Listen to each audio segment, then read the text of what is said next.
The cantina on Proxima Station hummed with the usual mix of voices from a dozen different worlds. Blue-skinned Andorians argued over cargo prices, while reptilian Vorthon merchants counted their earnings. The air smelled of exotic spices and engine, fuel, a combination that made most beings either hungry or sick. In the darkest corner of the room sat Commander Zixthak. His massive frame took up most of the booth, all forearms resting on the metal table. Deep scars ran across his gray, shell-like skin, each one telling a story of battles fought across the galaxy. His compound eyes reflected the dim light as he stared into his drink. The young cadets had been watching him for an hour. They whispered among themselves, pointing at the famous commander who had fought in more wars than most species had even heard of. Finally, one of them got brave enough to approach. "Commander Zixthak?" The voice belonged to a young Cathari female, her green scales still bright with youth. "We heard you fought in the Terra campaign. Is that true?" Zixthak looked up slowly, his four eyes focused on the small group of cadets standing nervously near his table. They were so young, so eager, just like he had been once before he learned what real war looked like. "Sit down," he said in his deep, rumbling voice. "But only if you want to hear the truth. Most beings prefer the lies they tell in the military academies." The cadets quickly slid into the booth across from him. There were 5 of them, 2 Cathari, 1 Vorthon, 1 Centaurian, and something that looked like a walking tree branch that Zixthak could not identify. All wore the fresh uniforms of junior officers. "The Terra campaign," Zixthak repeated, rolling the words around like they tasted bitter. "You think you know about it from your history books. The great victory of the galactic hegemony over the upstart human race, clean, simple, over in 6 months." He took a long drink from his glass. The fermented kelp wine burned going down, but it helped with the memories. "The books are wrong," he continued. "We did win, technically. But victory and survival are not the same thing. Half the beings who fought in that campaign never came home. The other half came back changed. I was one of the lucky ones." The tree-like cadet leaned forward, its voice sounding like wind through leaves. "But humans were a primitive species. They had barely left their home system. How could they pose any real threat?" Zixthak's laugh had no humor in it. "That's exactly what we thought. Admiral Klexran himself said it would be a training exercise for the new recruits. 6 billion humans spread across 12 worlds, armed with chemical rockets and metal bullets. What could they possibly do against the greatest military force in the galaxy?" He set down his drink and looked directly at each cadet. "Let me tell you about the first human I met. His name was Jake Murphy, 22 years old by their calendar, barely old enough to be considered an adult by their own standards." The cantina seemed to grow quieter as other patrons stopped their conversations to listen. Word had spread that the old commander was telling war stories, and everyone wanted to hear. "We landed on Kepler 442b 3 days after the war began," Zixthak continued. "It was supposed to be a mining colony. 5,000 humans, mostly families. Our intelligence said they had no military presence, no weapons heavier than construction, equipment, an easy target to demonstrate hegemony power." His 4 hands clenched into fists as the memories came flooding back. "I led the 3rd assault wave. 300 elite shock troops, the best the hegemony had to offer. We expected to find cowering civilians begging for mercy. Instead, we found Jake Murphy," the Vorthon cadet hissed softly. "1 human against 300 of your troops?" "1 human," Zixthak confirmed. "Standing in the middle of the colony's main street, holding an ancient projectile weapon. Some kind of rifle that his grandfather had used in their primitive wars. When he saw us coming, he didn't run. He didn't hide. He raised that old gun and started shooting." Zixthak paused to take another drink. The young officers waited in complete silence.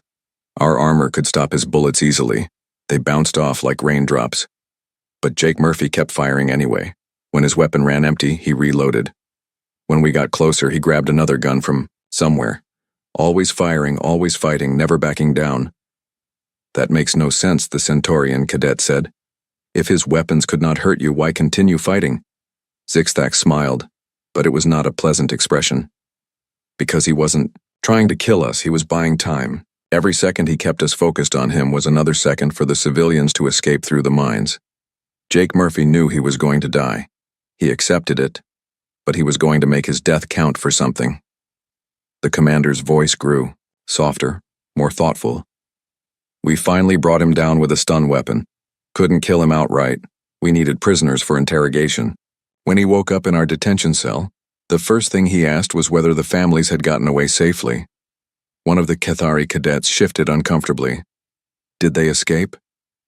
All of them, Zixthak replied. Every single civilian made it to the emergency bunkers. Jake Murphy, alone and outgunned, had delayed an entire battalion long enough to save 5,000 lives. The cantina had grown completely quiet now. Even the Andorian traders had stopped their arguing to listen. That should have been our first warning, Zixthak continued. But we were arrogant. We assumed Murphy was an exception, some kind of genetic defect that made him suicidally brave. We had no idea that we had just met the most normal human in the galaxy. He finished his drink and signaled for another. The serving droid, a simple mechanical unit, quickly brought a fresh glass. The real shock came during Murphy's interrogation. Our best mind readers, beings who could crack the thoughts of any species in the galaxy, could barely touch his consciousness. Not because he was especially strong-willed, but because human minds are different, chaotic, unpredictable. Zixthak's compound eyes seemed to look through the cadets, seeing something far away. When they finally broke through his mental defenses, they found something that terrified them. Jake Murphy wasn't afraid of dying. He was afraid of failing. Not failing to win the war. He knew that was impossible. Failing to protect the people he cared about. The tree cadet made a sound like branches scraping together. You speak of him with respect, but he was your enemy. He was, Zixthak agreed. And that's what made it so unsettling. In every other war we had fought, enemies hated each other. Fear and hatred make beings predictable. But Jake Murphy didn't hate us. He saw us as a problem to be solved, an obstacle to be overcome. Nothing personal.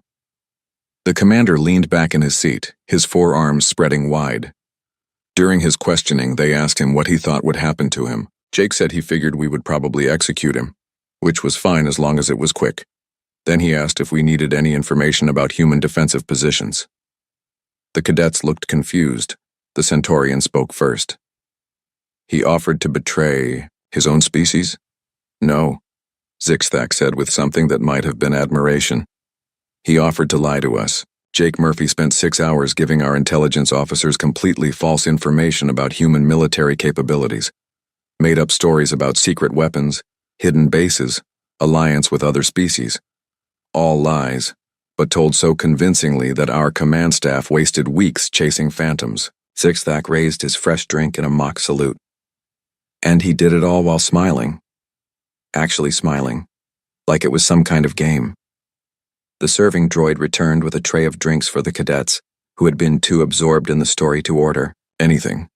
They accepted them absently, still focused on the commander's words. That was when I realized we weren't fighting a military force, Zixthak said quietly. We were fighting something much more dangerous. We were fighting an idea. The idea that some things are worth dying for. And once an idea like that takes hold in a species' mind, you can't defeat it with superior firepower. He looked directly at each young officer in turn. Jake Murphy escaped 2 days later, broke out of a maximum security detention facility using nothing but patience and a piece of metal he had somehow kept hidden. Guards found his cell empty except for a note that said, "Thanks for the intel." We never recaptured him. The cantina slowly returned to its normal noise level as conversations resumed. But the cadets remained silent, processing what they had heard. What happened to him? The green-scaled Cathari finally asked. Zixthak's expression grew even more serious. Jake Murphy became a legend among his people. Every human soldier knew his story, and every one of them decided they wanted to be just like him. He stood up slowly, his massive frame towering over the table. That, young officers, was just the beginning. The real war hadn't even started yet. Zixthak sat back down heavily, his forearms reaching for the fresh drink. The young cadets leaned forward eagerly, hungry for more of his story. Around them, the cantina continued its usual business, but several other patrons had moved closer to listen. After the Jake Murphy incident, our command decided to take the humans more seriously. Zixthak began. Not much more seriously, mind you. They still thought one human holding off a battalion was just luck, so they sent me to New Ceres. He took a long sip of his kelp wine before continuing. New Ceres was different from the mining colony. It was a military outpost built into an asteroid in the outer system. 12,000 human soldiers and their families lived there. Our scouts reported heavy defenses, automated weapons, the works. The Vorthon cadet hissed quietly. Surely that was more of a challenge than one human with an old rifle. Zixthak's compound eyes glittered with dark humor. You would think so. Admiral Klexran certainly thought so. He assigned 3 full battle groups to take the station, 15,000 elite troops, supported by orbital bombardment platforms and assault carriers. The commander paused, rolling his glass between his hands. The plan was simple. Surround the asteroid, demand surrender, and if they refused, blast them into space dust, clean and efficient. What could go wrong? He looked up at the eager faces of the cadets. What went wrong was Staff Sergeant Lisa Grant. The tree-like cadet rustled its branches. Another exceptional human? That's what we thought at first, Zixthak replied. Grant was 34 years old, had 2 children back on Earth, and commanded a squad of 12 soldiers. Just 12. When our battle group surrounded New Ceres, she was assigned to defend Section 7, a maintenance area that controlled the station's power grid. Zixthak's voice grew more serious. By all military logic, Section 7 was indefensible. It was on the outer edge of the station, exposed to space on 3 sides. No heavy weapons, no reinforced barriers, nothing but some storage rooms and a few corridors. Any competent officer would have evacuated the area and fallen back to stronger positions. He took another drink. Lisa Grant was not any competent officer. She was human. The cantina had grown quiet again. Even the Andorian traders had stopped their negotiations to listen. When the bombardment began, Grant's squad was the first to come under attack. My battalion was tasked with breaking through Section 7 and securing the power grid. 300 of the hegemony's finest assault troops against 12 humans, in an impossible position. Zixthak's 4 hands clenched into fists. The first thing that went wrong was the asteroid itself. New Ceres had low gravity, maybe 1/10 of standard. Our troops were trained for normal gravity combat. The humans had lived there for years. They knew how to use the environment. One of the Cathari cadets leaned forward. Environmental advantage. That makes tactical sense. It would, Zixthak agreed, if that was all they did. But Grant's squad did things that made no tactical sense at all. They welded shut every blast door behind them as they fell back. Not to slow us down. We could blast through the doors easily. They did it to control our movement, to make us go exactly where they wanted us to go. The commander's voice grew more animated as he remembered the battle. Every corridor became a trap. They had rigged the ventilation systems to spray industrial chemicals that ate through our armor, used the low gravity to bounce explosive charges off walls and ceilings, turned the maintenance tunnels into sniper positions. He shook his head, in what might have been admiration. But the worst part was the psychological warfare. Grant's people had somehow tapped into our communication frequencies. Every time we advanced, we heard human voices singing their battle songs, laughing, making jokes about our tactics. The Centaurian cadet looked confused. They were laughing while fighting for their lives? Constantly, Zixthak confirmed. I heard Grant herself over the comm, calling out encouragement to her troops while plasma fire filled the corridors around her. Nice shot, Pete. Hey, Maria, bet you can't hit that big ugly one in the middle. Like it was some kind of sport. Zixthak paused to let that sink in. For 18 standard hours, 12 humans held off 300 of our best troops. Not just held us off, they made us look like fools. Every time we thought we had them cornered, they would disappear through some maintenance shaft we didn't know existed. Every time we regrouped, another one of our soldiers would step on a booby trap. The serving droid brought another round of drinks. The cadets accepted them absently, too absorbed in the story to notice. The breakthrough came when we finally brought up heavy assault mechs.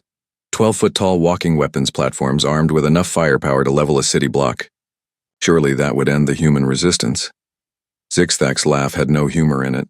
Grant's response was to collapse an entire section of the station on top of them. Use the industrial mining charges stored in Section 7 to bring down a quarter. Million tons of metal and rock. Buried 6 assault mechs and half my battalion under the debris. He took a drink, his compound eyes distant with memory. That's when I realized we weren't just fighting soldiers. We were fighting engineers who happened to carry guns. Every piece of equipment in that station became a weapon in their hands. They turned the gravity generators into projectile launchers. Used the water recycling system to flood corridors with superheated steam. Made the emergency lighting system strobe at frequencies that disrupted our optical sensors. The tree cadet made its scraping branch sound. How did it end? Zixthak was quiet for a long moment. We finally cornered them in the main power control room. Grant and 3 of her soldiers, surrounded by the wreckage of their defenses. They had fought for 18 hours straight without relief, without resupply, without hope of reinforcement.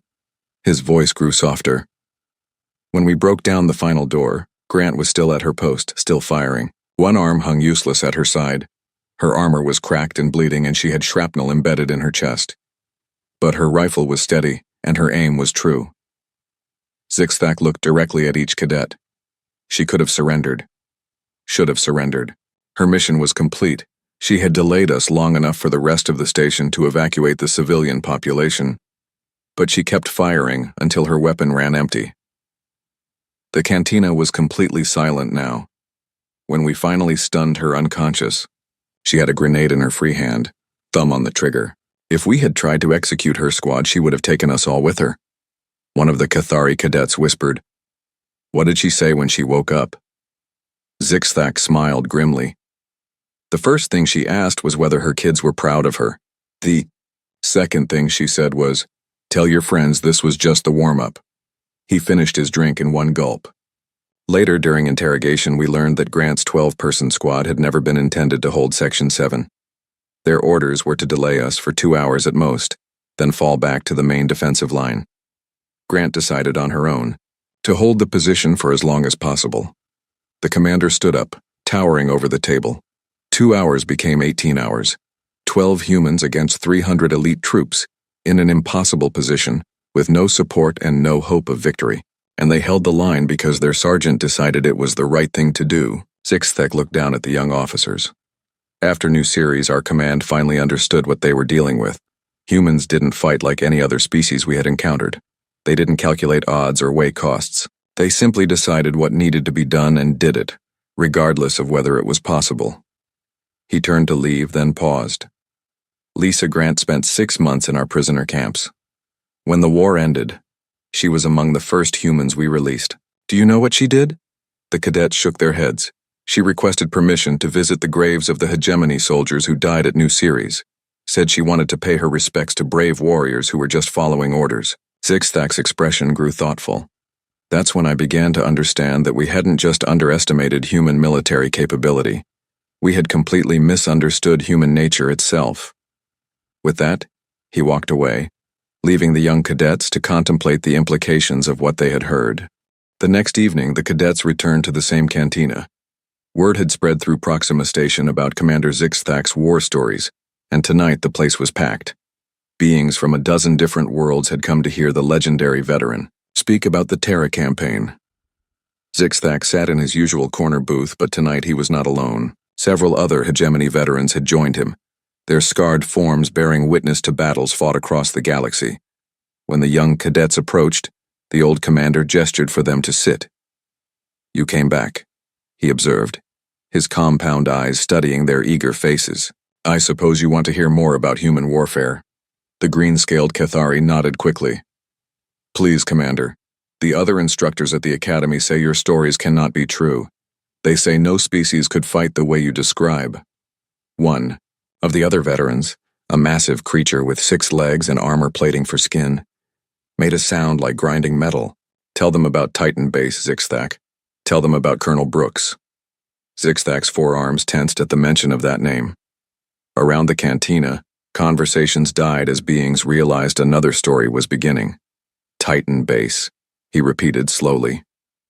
Yes, that was where we learned that humans do not just break military rules, they rewrite them completely.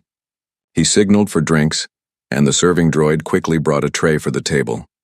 By the time we reached Titan, the war had been going on for 4 months. We had learned to respect human tactical abilities, but we still believed that superior numbers and firepower would eventually win. Titan Base was our chance to prove it. Zixthak took a drink before continuing. The base was built inside Saturn's largest moon, carved out of solid rock and ice. 5,000 human soldiers and support staff, commanded by Colonel Amy Brooks. Our intelligence said she was 42 years old, had been fighting in human wars for 20 years, and was considered one of their best defensive specialists. The tree-like cadet rustled its branches. A defensive position inside a moon sounds formidable. It was, Zixthak agreed. Multiple levels, reinforced corridors, independent life support systems. The humans had spent 3 years turning that moon into the most fortified position in their outer system. The six-legged veteran made his grinding sound again. Tell them about the siege. Zixthak nodded grimly. We surrounded Titan with 50 battlecruisers and 200,000 ground troops. No supplies could get in, no communications could get out. By all military doctrine, the base should have surrendered.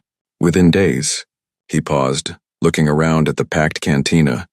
Colonel Brooks had other ideas. The commander's voice grew more intense as he remembered the battle. The first surprise came on day 3 of the siege. We were monitoring their power levels, expecting them to start rationing energy as their reserves ran low. Instead, their energy output increased. One of the Cathari cadets looked confused. How is that possible during a siege?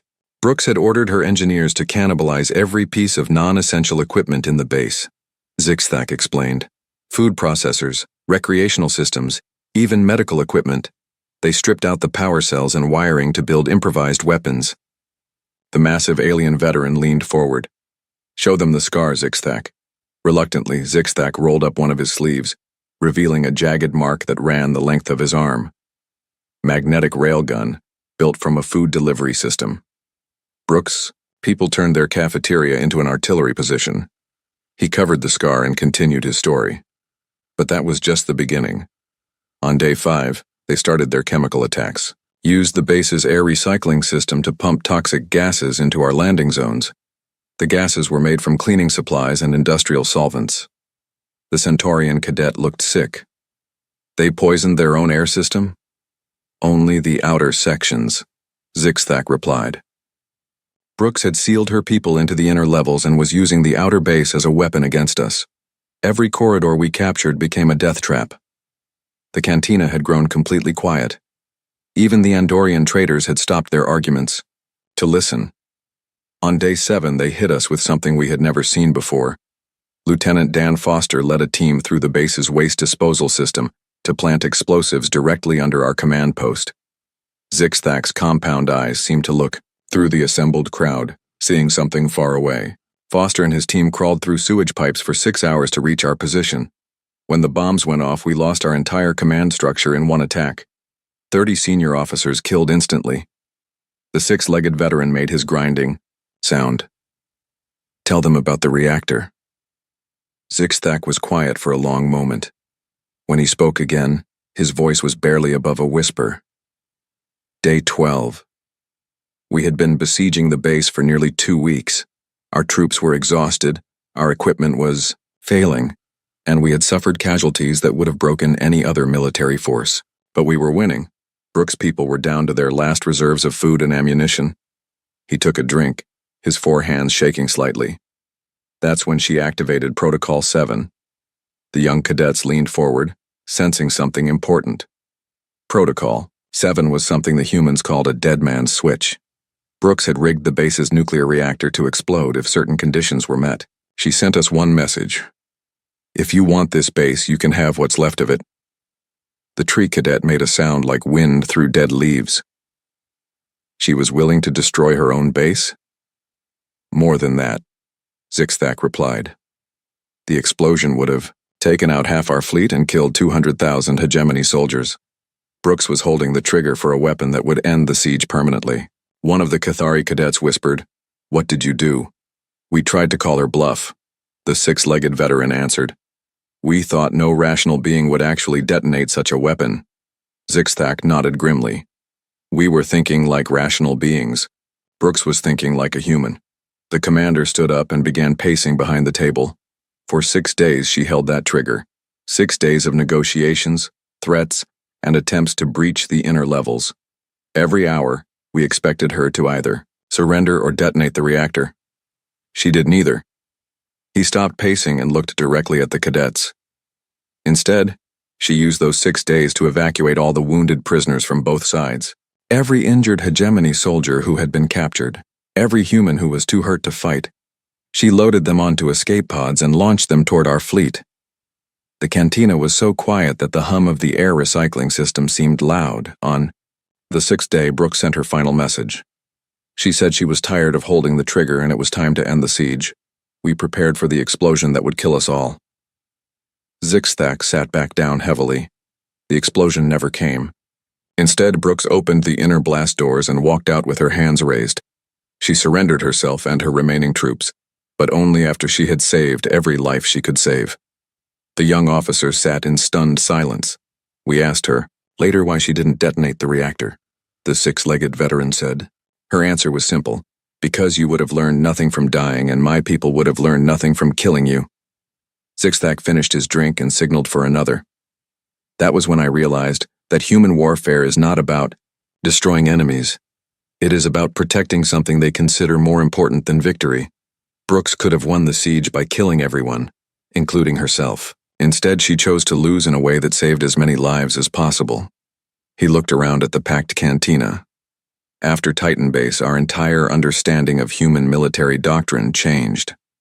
We had been fighting an enemy who was willing to die for victory. We discovered we were actually fighting an enemy who was willing to lose for honor. The serving droid brought fresh drinks, but none of the cadets touched theirs. What happened to Colonel Brooks? The Centaurian finally asked. Zixthak's expression softened slightly. She spent the rest of the war in our detention facilities, treated our guards with respect, shared her rations with other prisoners, and never stopped trying to improve conditions for everyone. He paused, then added, when the war ended, Brooks was offered command of the new Joint Human Hegemony Defense Force. She accepted, on the condition that former enemies would serve together as equals. The massive veteran made his grinding sound one more time. She saved my life during the Zephyrian plague outbreak. A human colonel who had once been willing to kill me to protect her people later risked her own life to save mine. Zixthak stood up again, towering over the table. That is the most dangerous thing about human warfare. They can fight you like demons, but they never stop seeing you as a person worth saving, even when you are trying to kill them. He looked down at the young cadets. Remember this when you face humans in battle. They are not fighting because they hate you. They are fighting because they love something more than they fear death. And that makes them the most dangerous warriors in the galaxy.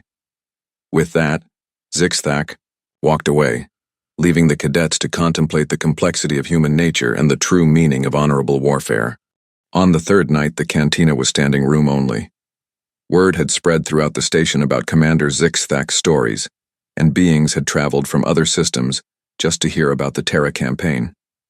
The old commander sat at his usual table surrounded by fellow veterans and eager listeners. The young cadets had arrived early to secure their seats. They watched as Zixthak slowly finished his drink, his forearms moving with the deliberate care of someone carrying heavy memories. Tonight, he began, his deep voice cutting through the crowd noise. I will tell you about the Battle of Wolf 359. The day we learned that humans do not just think outside military doctrine, they think outside logic itself. A hush fell over the packed cantina. Even the serving droid seemed to move more quietly. By month 5 of the war, we thought we understood human capabilities. Zixthak continued. We had adapted our tactics, increased our forces, and prepared for their unconventional strategies.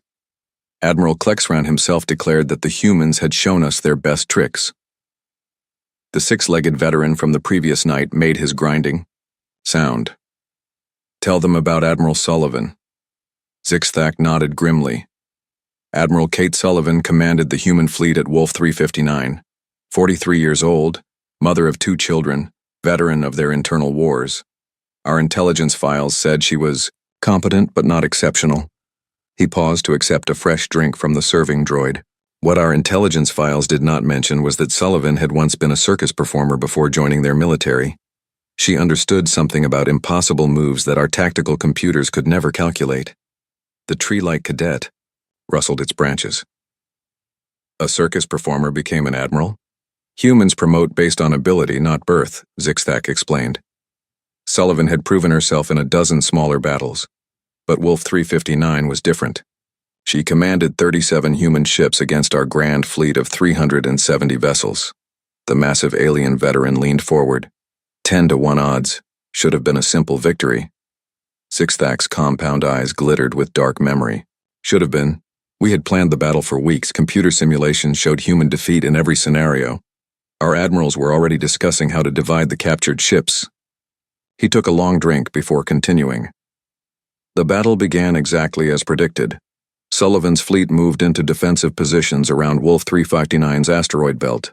Standard tactics, nothing unexpected. Our first wave engaged her outer pickets while our main force moved to surround them.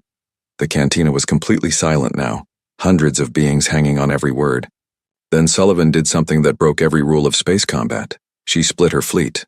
One of the Cathari cadets looked confused. Split her fleet? That makes no tactical sense. Exactly, Zixthak replied. She divided her already outnumbered ships into 7 separate groups, each moving in different directions. Our tactical computers could not understand the pattern. It looked like random panic. The commander stood up and began pacing, his forearms gesturing as he described the battle. Our admirals were delighted. Divided forces are easier to destroy. We began hunting down each group separately, confident that we would eliminate them one by one. He stopped pacing and looked directly at the cadets. What we did not realize was that Sullivan was not trying to win a space battle. She was conducting a performance. Every movement of her ships was designed to make us react in specific ways. The 6-legged veteran made his grinding sound. Show them the tactical display, Zixthak. Zixthak pulled out a small device and activated a holographic projector. The air above their table filled with tiny points of light, showing the positions of ships during the battle. Here, he said, pointing to the display. 7 human groups apparently fleeing in random directions, our fleet pursuing them, spreading out to cover more territory. The lights began moving, showing the progression of the battle. What we could not see was the bigger picture. While we chased her scattered groups, Sullivan was herding us into a specific formation, like a circus trainer guiding animals through tricks.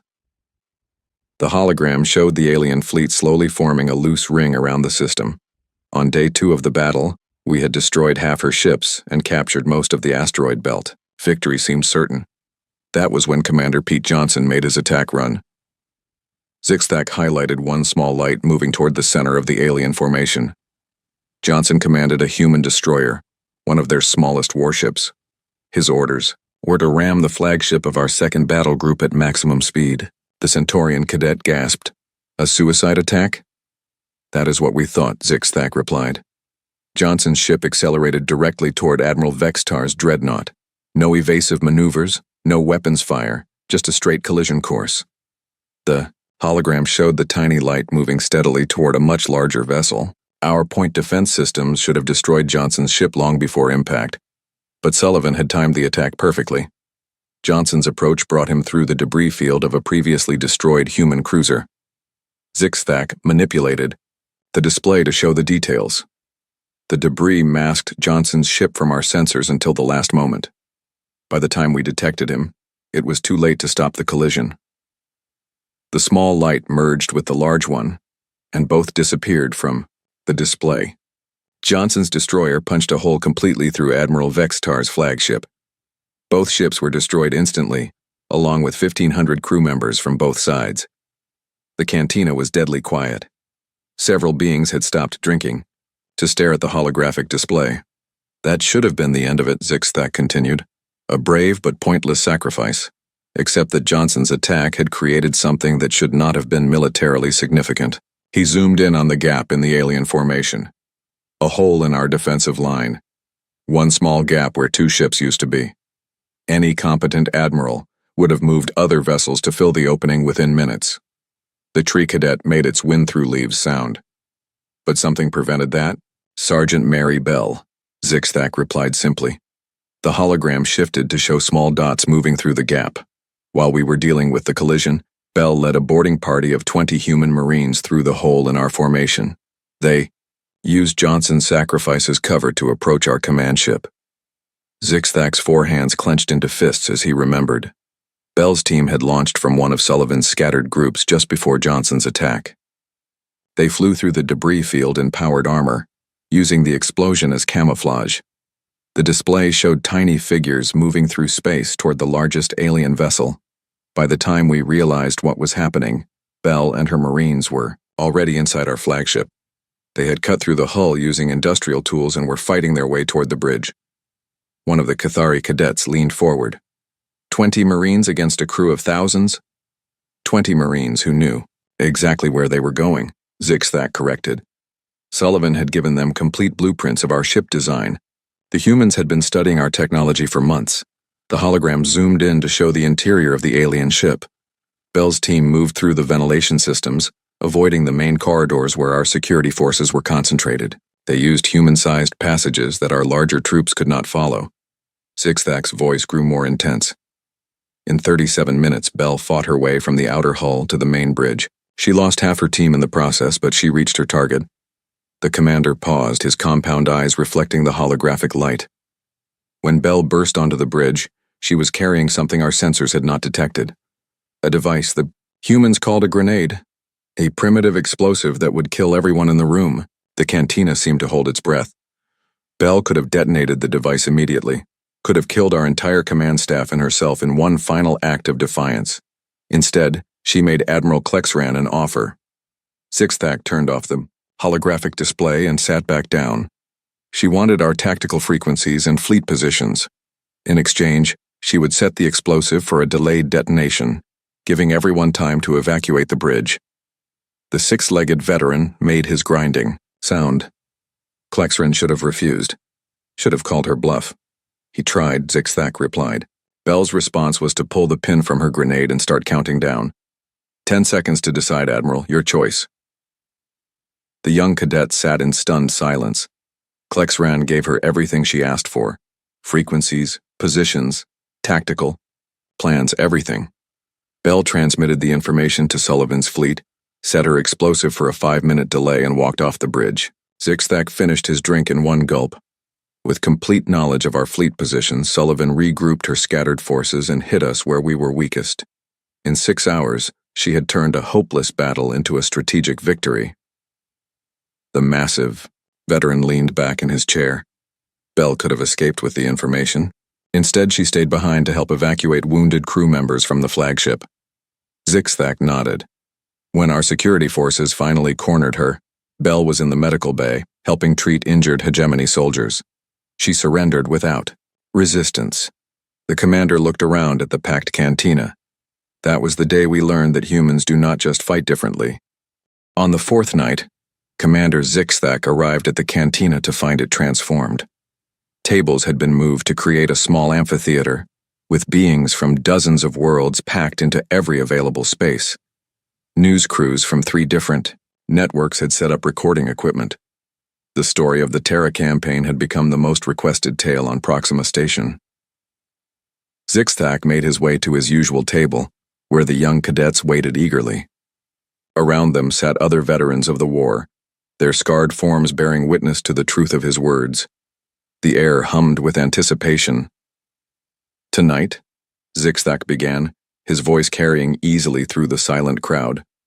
I will tell you how the Terra campaign ended, and why that ending taught us the most important lesson of all.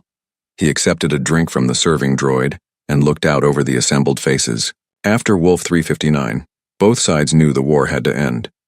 We had superior numbers and technology, but the humans had shown they could turn any advantage against us.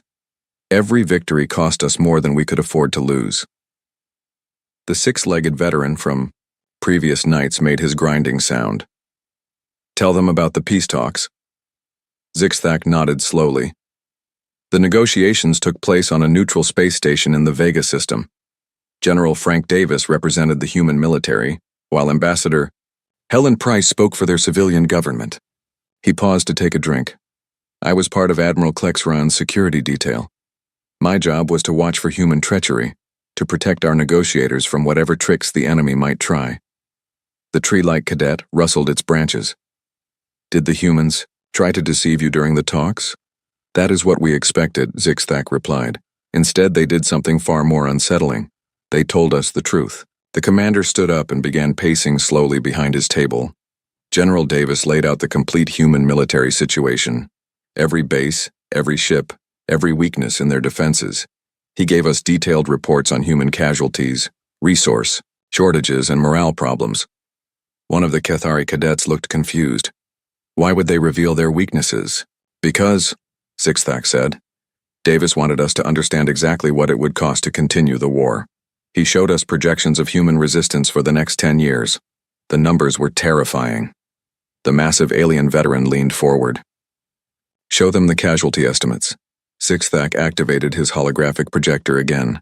The air filled with columns of numbers and charts. According to Davis, complete conquest of human space would require 15 years and cost us 12 million soldiers. The humans would lose 40 million people, including most of their civilian population. The cantina was completely silent as beings stared at the projected numbers. But here was the important part, Zixthak continued. Davis told us that humans would pay that price rather than surrender unconditionally. Every man, woman, and child would fight until none remained. He manipulated the display to show planetary maps. Ambassador Price explained their evacuation plans. If we conquered Earth, they would retreat to Mars. If we took Mars, they would move to the outer colonies. If we destroyed all their planets, they would live in spaceships and asteroid bases. The hologram showed human populations scattering across the galaxy. Price estimated that scattered human resistance could continue for 300 years. Small groups of survivors carrying on the war with whatever weapons they could build or steal. Zixthak turned off the display and sat back down. That was when Admiral Klexran realized we had not been fighting a military campaign. We had been fighting an entire species that would rather die than submit. The young cadet sat in stunned silence, trying to process the implications. The peace treaty was signed 3 days later. Zixthak continued. Both sides agreed to withdraw to pre-war boundaries. Humans would remain in their own systems. Hegemony forces would return to ours. He took another drink, his compound eyes distant with memory. But the real story began after the treaty was signed. That was when we learned the most important lesson about human nature. The serving droid brought fresh drinks for the table, but nobody touched them. 2 months after the war ended, the Zephyrian plague broke out in the outer colonies, a biological weapon left over from an ancient war. It killed any being with silicon-based blood. Half the species in the hegemony were vulnerable. Zixthak's voice grew softer. Our medical technology was useless against the plague. Within weeks, entire worlds were dying. Billions of beings faced extinction, and we had no way to stop it. The massive veteran made his grinding sound. Tell them who volunteered first. Colonel Tony Adams, Zixthak replied. The same human officer who had lost his entire family when we bombed New Geneva. He contacted our medical services and offered to help. The commander's forearms gestured as he described the events. Adams explained that human blood chemistry was completely different from ours. They could work in infected areas without protection. More importantly, their medical researchers had experience with similar biological agents. One of the Cathari cadets leaned forward. The humans helped their former enemies? Not just Adams, Zixthak confirmed. Within days, thousands of human volunteers had arrived in hegemony space. Doctors, nurses, researchers, engineers, all offering to risk their lives to help beings who had been trying to kill them just months before. The cantina was so quiet that the air recycling system seemed loud. Captain Janet Moore designed the emergency medical stations that saved millions of lives. The same woman whose ship had been destroyed at Vega Prime, whose crew had died in the wreckage. Zixthak's voice filled with something that might have been wonder. Dr. Lisa Grant, the sergeant who had held off my battalion at New Ceres, worked 18-hour shifts treating plague victims. She contracted the disease herself while developing the cure. The six-legged veteran shifted in his chair. Grant survived. Her immunity helped create the vaccine that ended the plague. Zixthak nodded. But the point is not who survived. The point is that humans rushed to help without being asked, without expecting anything in return. He stood up again, his massive frame dominating the small stage area. That was when I finally understood what we had been fighting. Humans do not wage war because they hate their enemies. They wage war because they love something more than they fear death. The commander looked out over the packed cantina, and once the war was over, that same love extended to former enemies. Captain Steve Walsh, who I had captured on Kepler 442b, became my tactical advisor. The human I had considered my greatest enemy became my most trusted friend. Zixthak's compound eyes seemed to focus on something beyond the crowd. 5 years after the war ended, I attended Walsh's wedding. He married a hegemony communications officer who had monitored his interrogations. Their children now serve in the Joint Defense Fleet. The tree cadet made its wind through leaves sound. How is such forgiveness possible? Because humans understand something that most species do not, Zixthak replied. They know the difference between necessary enemies and eternal enemies. During the war, we were obstacles to their survival. After the war, we became potential allies in building something better. The commander began walking through the crowd, his voice carrying to every corner of the cantina. Today, human and hegemony forces serve together throughout the galaxy. Admiral Kate Sullivan commands the joint fleet that protects both our territories. Colonel Amy Brooks trains mixed units in defensive tactics. He stopped near the young cadets' table.